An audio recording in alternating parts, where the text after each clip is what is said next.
Okay, 500 Days of Summer, let's talk about it. Has your love for a movie ever blinded you to the point where you can't see anything wrong with it? But because of that unbridled affection, you keep watching it and watching it and watching it, and eventually, you're kind of forced to see the cracks in the pavement. Well, that is a phenomenon that continually plagues my life. And so that's why we're gonna talk about the worst scenes in my favorite movie, 500 Days of Summer. I've seen this movie literally like 100 times since I've discovered it, and because of that, I've become the expert on this thing, for better or for worse. So today we're gonna talk about the worst, because it bothers me that I see the bad parts, and now I'm gonna just unload with you guys. So let's start our first edition of Good Movies, Bad Scenes. Good movies, bad scenes. Let's talk about them. By the way, hi, my name's Ariana Alexis, and I write video essays dissecting movies and TV shows and pop culture in a very academic yet sassy way. This is not one of those videos, but I can assure you it will still be insightful and maybe slightly sassy. We'll see what we can do here. If you haven't watched 500 Days of Summer, it's about boy meets girl, but you should know it's not a love story. I didn't make that up, it's from the movie, but I would be very proud of me if I did make that up, so kudos to whoever did. It's about this guy named Tom, played by Joseph Gordon-Levitt, who meets this girl named Summer, played by Zooey Deschanel, and it goes through the 500 days of him meeting her and then eventually getting over her. It's really cute. It's not spoiling anything to say that they don't get together. So this ties into my first bad scene, which is the entire end scene, where he meets this woman named Autumn. From this point on, I'm going to assume most of you have seen the movie, so just be aware of that. So there are many reasons why I don't like him meeting Autumn. The first one is that it just feels very disingenuous. So for me, what's so beautiful about the movie and why it's stuck with me for so long, basically 11 years at this point, it's because it's a realistic depiction of unrequited love and just the pain that relationships can cause. But along with that comes the hope of learning that you can move on with your life after feeling absolutely devastated by somebody who didn't feel the same way about you. It's basically the pitch line that I tell people when I try to get them to watch it. But by having him meet Autumn and having him ask her out and her saying yes, it felt like they were kind of pushing this hopeful message. Like, we already got it was hopeful. We got the moving of the gears and them talking about him starting his life again, and his hair was all different and he had a different backpack, like he was finally free of his old baggage. It was very symbolic. But Autumn, it felt more like they were just shoving your face in the fact that this is the theme. Be hopeful. Now, I think they included this for two reasons. The first reason that I know for sure why they included it, because I saw it in the director's commentary, is because it's supposed to be this little cliffhanger ending of, yes, Tom just got over this idea that he needs a relationship to be happy, but there's the potential that he may fall back in his old ways and he might not learn that lesson exactly. I think that they didn't really need to include that. I think it's kind of implied. I think that the movie itself is very interpretive. It's open to interpretation, and that's just taking away that level of interpretation. Now, you can say it's still very open-ended, but at the same time, I think the whole him looking into the camera is more of a tell. It's more of an obvious tell that that's kind of what they're implying. I'm gonna talk about that whole looking into the camera thing soon, but let's get to the second reason why I think they included it, that I'm not entirely sure if it's confirmed, but I'm gonna mention it. That second reason is that I feel it's to show that just because you fell in love with somebody and they didn't love you back, there's plenty of other fish in the sea. Because at the beginning of the movie, Tom's friend with long hair says, I think it's kind of like how they say, there's plenty of other fish in the sea. And Tom says, No. They say that. Well, they're lying. I don't want to get over her.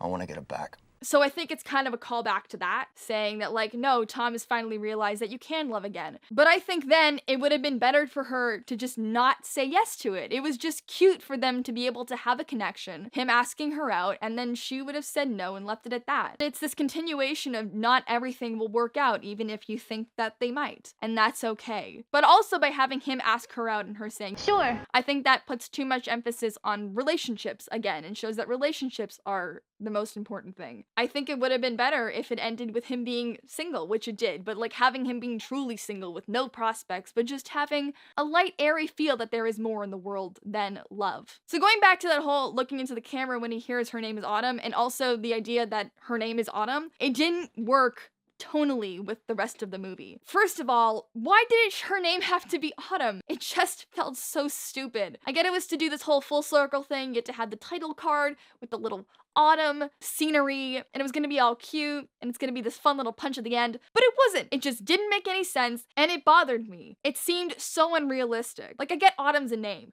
but is it though? Who's named Autumn?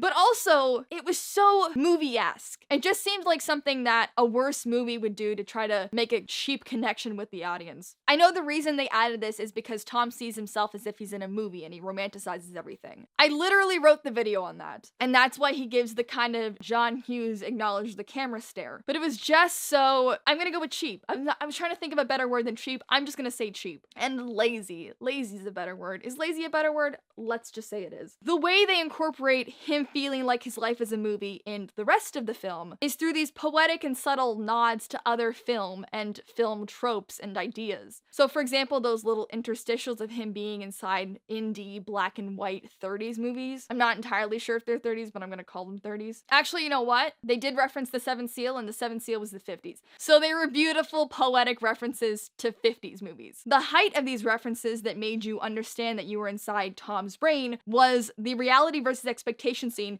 which is the most amazing scene that I've ever seen. If you haven't guessed by watching this channel, I've seen my fair share of movies. And let me tell you, the reality versus expectation scene is at the height of filmmaking for me. The use of mise en scène and comparison and music, it all worked together so perfectly. It was a work of genius, and I only hope to create something that powerful in my lifetime. Those all made sense. They were reminiscent of the beauty of filmmaking. Well, where him kind of looking into the camera at the end was more of like a bad movie. It was more reminiscent of a bad movie. There we go. So all in all, I think the autumn scene at the end didn't work. I think what would have made that scene 100% better, to the point where I wouldn't be talking about it at all, is if he went up to the woman, we're not going to refer to her as Autumn, because in this version, her name is not Autumn. If he went up to the woman, he asked her out, she said no, and that's it. Now, it probably wouldn't have been as punchy, but it would have been more thematically appropriate. I don't know, I haven't written a movie, but I just think it would have been better. The second bad scene in this almost perfect movie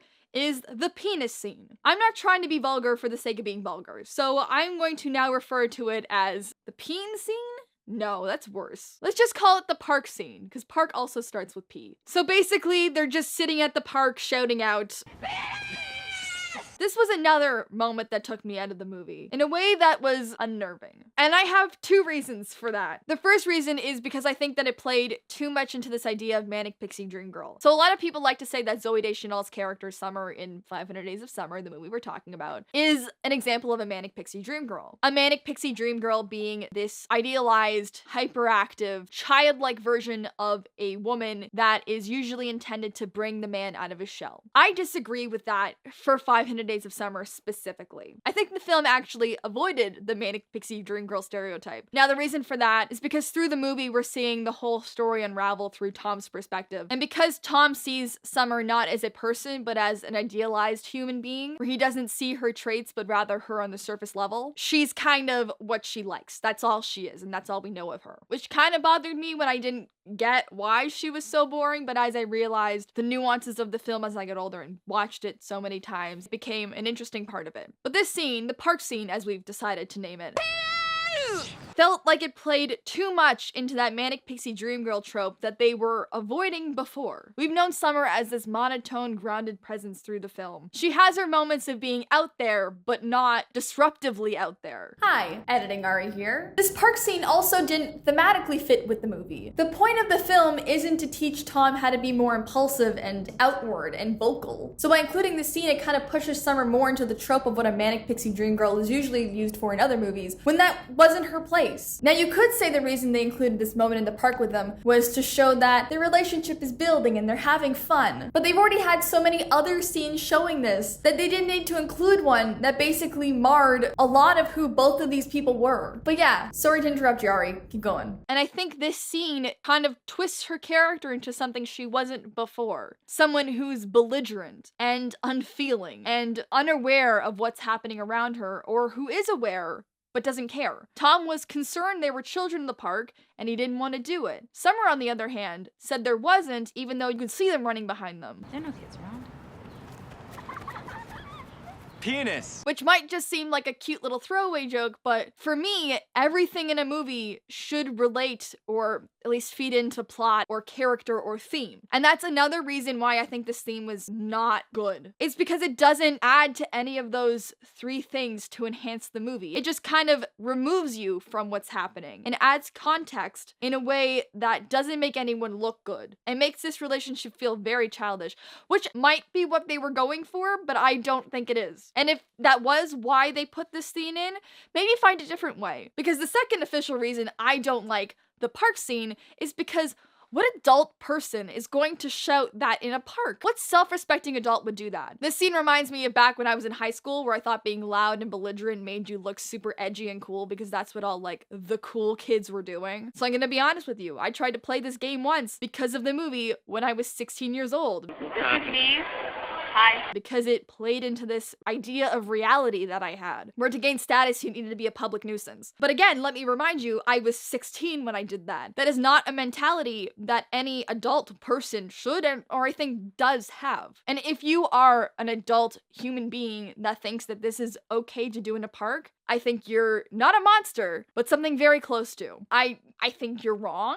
And I think you may be the worst. Maybe. I don't know you. So take with that what you will. The third bad scene that I'm going to talk about today is the Wii tennis scene. Now, you may not remember it because it was just a brief glimmer in a movie that did not rely on Wii tennis. But I remember it. What I'm referring to is when Tom's just starting to communicate with Summer, Tom and his sister have a moment where they're playing Wii Fit and talking about how he thinks that Summer and him are so compatible because they talk about fish. And then his sister, Chloe Grace Moretz, that's not his sister's name in the movie, but that's what I'm gonna call her here. Then his sister, Chloe Grace Moretz, she says, "Just because some cute girl likes the same bizarro crap you do, that doesn't make her your soulmate, Tom." Now that's a cute little scene. And I didn't see anything wrong with this scene up until about, let's say, 4 years ago. And the reason why is because that's about the time I stopped playing Wii. And for those of you who might not know, Wii is one of Nintendo's old gaming consoles that came out in like mid to late 2000s, around then. We haven't played it in years, but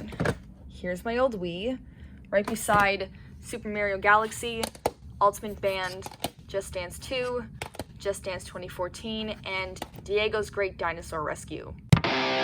Back when the movie came out, them playing Wii tennis was modern. It was one of those things you might not have actively picked up on because it was just such a regular part of everyday life. I mean, not everyday life, but like it was around. But by adding the Wii tennis in, they dated the movie in a way that doesn't really make sense with the rest of the aesthetic of the movie. So another really cool thing about 500 Days of Summer is what I just said, the aesthetics. So they made it very timeless by making it 60s, essentially. So from the way that Summer and everyone else dresses, to the sort of fictionalized version of Los Angeles that they show. The idea of greeting cards is kind of antiquated but romantic. They even went as far as to use old school ringtones when you were inside the greeting card office, because it doesn't have this sort of robotic feel of current cell phones or this horrible iPhone ringtone that we're so used to. Even the three pieces of pop culture they allude to are not necessarily contemporary. You have the 1957 movie The Seventh Seal, you have the Beatles, and you have The Graduate. All this comes together to kind of put the movie in a very nebulous time frame. Obviously, it's sometime around the time you're living, but is it? But Wii Tennis very much sticks it in 2009. Now I get why they included it. It was basically a swimming pope scene. By the way, for those of you who haven't read the book Save the Cat by Blake Snyder, Blake Snyder, the author, coins this term called